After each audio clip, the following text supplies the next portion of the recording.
आइए हज़रात गिरामी, अब एक शायर से मुलाकात करते हैं। ठीक, आज के मुशायरे के सदर मोहतरम मोहम्मद अली अशरफ फातमी साहब का ये हुक्म है, मुशायरे के सदर की कही हुई कोई बात हुक्म का दर्जा रखती है और उसमें कहीं कोई गुंजाइश नहीं है कुछ भी कहने सुनने की, कोई अपील नहीं होती इसमें। तो मैं सीधे सीधे शोरा इकराम तक ये ऐलान पहुंचाना चाहता हूं कि सदर अली वकार का हुक्म है कि शोरा इकराम आगे आकर बैठेंगे ताकि सामईन के साथ उनका सीधा सीधा राब्ता जुड़ जाए। तो शोरा इकराम वहां से पीछे की सफों से आगे उठना है, आगे उठकर आ जाए ताकि मोहतरम फातमी साहब ने जो हुक्म दिया है उसके हिसाब से शोरा इकराम आगे की सफों में आकर बैठे। आइए एक शायर से आज के सफर का आगाज करते हैं।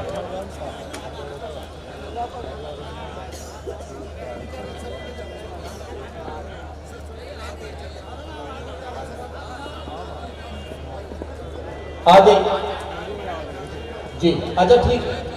हाँ, चाय जो लोग पी रहे हैं वो चाय पी के आ जाएंगे, कोई मसला नहीं है। तो आइए पहले शायर से गजल के दौर का आगाज करते हैं। वही गजल जिसमें महबूब से मिलने बिछड़ने के वाकयात को शायरी बनाया जाएगा, महबूब के जुल्फों के पेचो खम संवारे जाएंगे, महबूब की गलियों के चक्कर लगाए जाएंगे, घर आंगन के मसाइल का जिक्र होगा, समाज की नाहमवारियों पर रोशनी डाली जाएगी और सियासत की करम फरमाइयों पर बेबाक तबसरा करते हुए आज का शायर कुछ कड़वी बातें भी आपसे करेगा। ये सारे काम करने हैं, तो आइए इस सफर का आगाज करते हैं और पहले शायर से मुलाकात करते हैं। इफ्तिखार आरिफ ने कहा था कि ख्वाब की तरह बिखर जाने को जी चाहता है, ऐसी तन्हाई के मर जाने को जी चाहता है, घर की वहशत से लरसता हूं मगर जाने क्यों, शाम होती है तो घर जाने को जी चाहता है।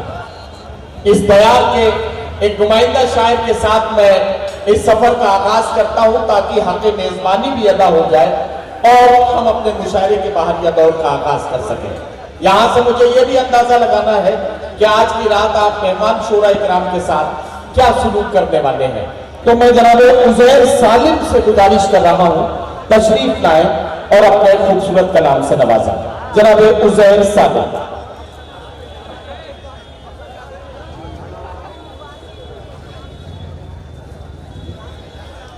हाँ हाँ बिल्कुल कर सकते हैं।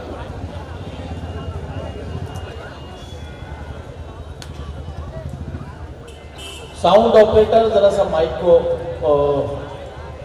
सही करते हैं और भाई उज़ैर सालिम साहब माइक पर आ गए हैं, वो अपने कलाम से नवाजेंगे और आपसे गुजारिश है कि आप भरपूर तालियों की गूंज में, अब मैं आपसे गुजारिश कर रहा हूं एक बार अपने शायर का इस्तकबाल करके उन्हें बताइए कि आप उन्हें सुनने के लिए आमादा है। जोरदार तालियों से उनका इस्तकबाल करें। उज़ैर सालिम साहब अपने कलाम के साथ माइक पर। गजल का मतलब पेश खिदमत है। मैं अगर बावफा नहीं होता, मैं अगर बावफा नहीं होता तेरे दर पर पड़ा नहीं होता, मैं अगर बावफा नहीं होता तेरे दर पर पड़ा नहीं होता, खसलते बद पे यूं न ठुकराओ, खसलते बद पे यूं न ठुकराओ, आदमी को बुरा नहीं होता। आगे का शेर आप तक पहुंचे तो दुआओं से नवाजिएगा। झील के पास का हर एक पौधा, झील के पास का हर पौधा देखिए तो हरा नहीं होता। और ये शेर सदरे मुशायरा जनाब मोहिब भाई के हवाले करता हूँ। मेरी नजरों में तुम ही रहते हो, मेरी नजरों में तुम ही रहते हो जब कोई दूसरा नहीं होता।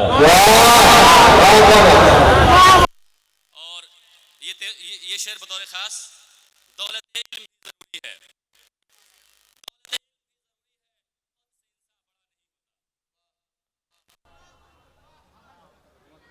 क्या सबब है कि अब रकीबों से, क्या सबब है कि अब रकीबों से शहर में सामना नहीं होता, क्या सबब है कि अब रकीबों से शहर में सामना नहीं होता। और आगे का शेर, मौत मेरी भी हो गई होती, मौत मेरी भी हो गई होती, मौत मेरी भी हो गई होती, दिल में अगर हौसला नहीं होता, मौत मेरी भी हो गई होती दिल में अगर हौसला नहीं होता। और चूंकि मेहमान शोरा यहाँ मौजूद हैं, मैं निहायत इख्तिसार के साथ मक्ते का शेर हाजिर करता हूँ। छोटा करिए। वक्त का इंतजार है साहिल, वक्त का इंतजार है साहिल, वाह, वक्त का इंतजार है साहिल, रब जो चाहे तो क्या नहीं होता। अस्सलाम वालेकुम वाह रहमतुल्लाह। वाह वाह, बहुत शुक्रिया उजैर साहब। इसी बीच में जनाब नरकटिया के इज्जत माब विधायक जनाब समीम अहमद साहब का एजाज होना है, जिनका एजाज जनाब डॉक्टर खबीर साहब करेंगे।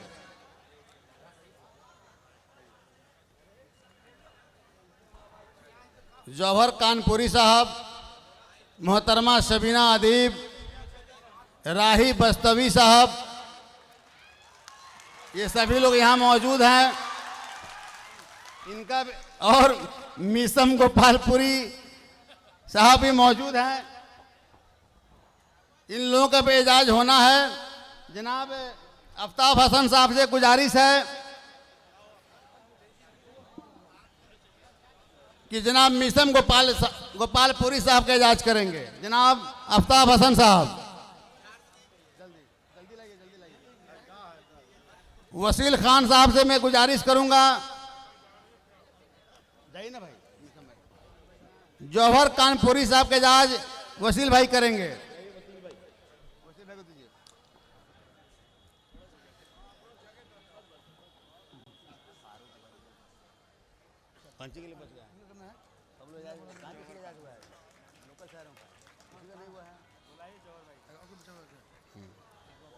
जौहर कानपुरी साहब का एजाज वसील खान साहब करेंगे। वसील भाई कहाँ गए?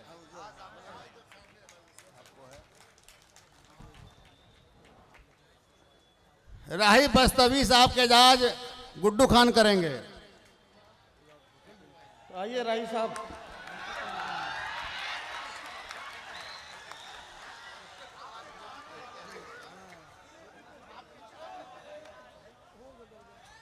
तेरी पैल की झनकार।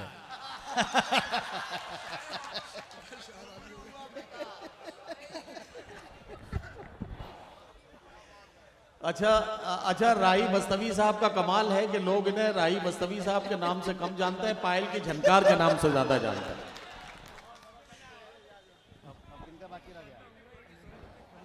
और मोहतरमा सबीना अदीब साहबा का एजाज डॉक्टर कुमकुम सिन्हा करेंगे। बेबी खातून मुखिया शायद सामने बैठी हुई हैं, वो भी मंच पे आ जाएं।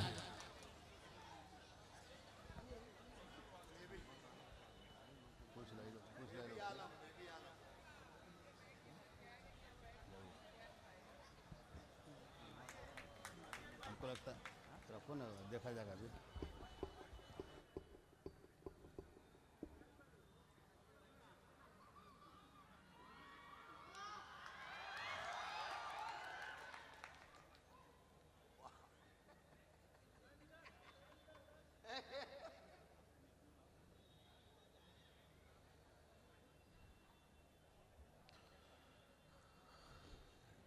चलिए, हो गया। अच्छा, अब जितने लोगों के भी एजाजात रह गए हैं वो थोड़ा सा इंतजार करेंगे। अगले कॉमर्शियल ब्रेक पे जब हम जाएंगे तो फिर जो बचे हुए लोग हैं उनका एजाज हम कराएंगे।